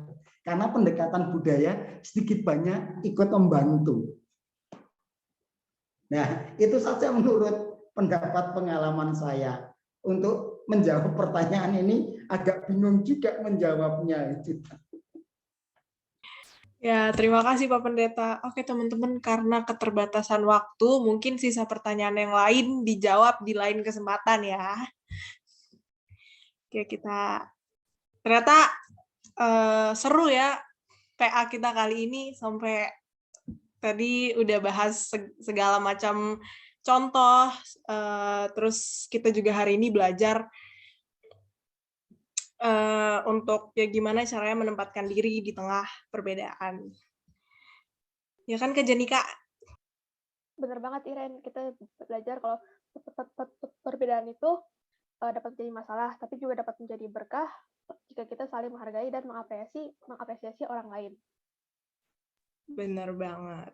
Oke, kita lanjut ke sesi berikutnya. Nah, teman-teman, sebelum menutup Nobel kita pada hari ini, mari menyanyikan Tuhan Yesus Sahabatku.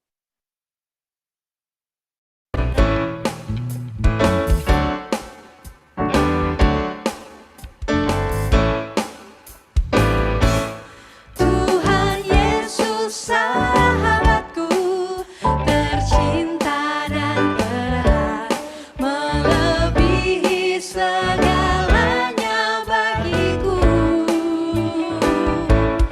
Bunga bakung paling indah yang tumbuh di lembah, mengampuni, menyucikan diriku.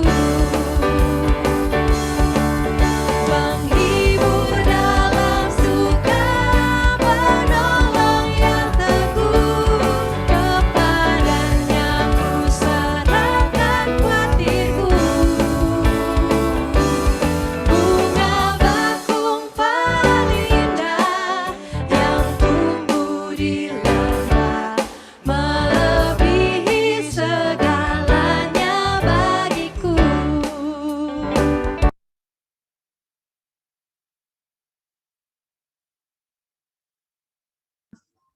Oke teman-teman, kita udah sampai di penghujung Nobel kita. Untuk mengakhiri Nobel kita, minta kesediaan Pak Pendeta untuk tutup dalam doa. Ya. Mari kita satu hati dalam doa.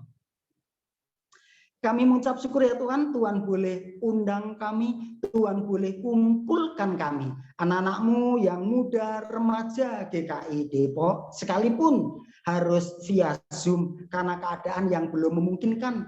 Tetapi janganlah sampai kerinduan kami, persekutuan kami terpisah jauh. Eratkanlah juga pikiran kami, hati kami. Padanya kami boleh menjadi anak-anak muda yang juga berdampak oleh karena keberadaan, kehadiran kami dalam hidup berjemaat, berkeluarga, juga bermasyarakat. Janganlah kami dipandang rendah karena kemudaan kami. Jadikanlah kami teladan dalam iman, dalam cinta kasih, dalam kemurnian, juga dalam berkarya nyata bagi sesama. Mampukanlah anak-anak-Mu yang muda remaja GKI Depok untuk berkarya bagi jemaat, bagi masyarakat dengan segala talenta, keterampilan, juga pemikiran mereka. Terpujilah nama-Mu dari kekal sampai kekal. Dalam Kristus Yesus kami berdoa. Amin. Oke teman-teman, kita udah sampai di penghujung Nobel kita kali ini, tapi jangan leave dulu karena kita ada beberapa pengumuman. Pengumuman yang pertama, besok akan ada ibadah terpisah Komisi Remaja dan Tunas Remaja. Untuk Komisi Remaja ibadahnya seperti biasa jam 8.30 pagi, dan untuk untuk Tunas Remaja ibadahnya jam 4 sore. Jangan lupa join ya teman-teman. Lalu pengumuman kedua ada apa nih Kak Janika? Nah, untuk pengumuman yang kedua, karena kita sudah mau selesai, kita mau dokumentasi. Jadi teman-teman yang belum on cam yuk, kita mau foto. Yuk on cam yuk teman-teman. Masih banyak nih yang belum buka kamera.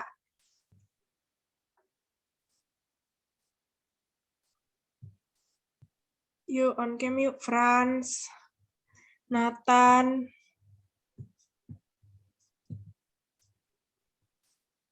Kata Bita, mungkin boleh on cam. Yang lain gimana?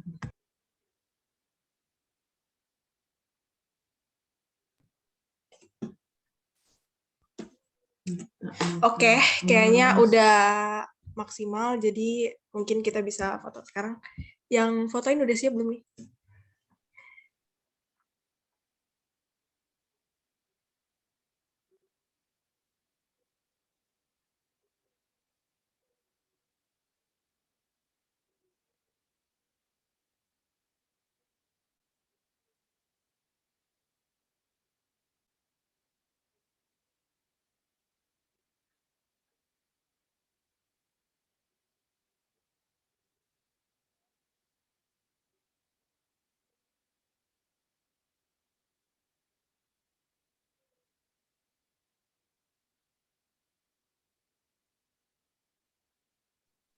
Terus semuanya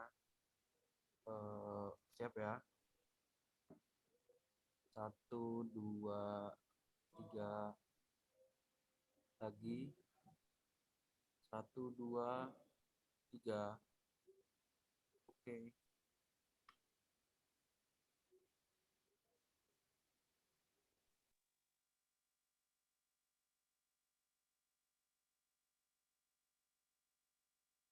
Oke, terima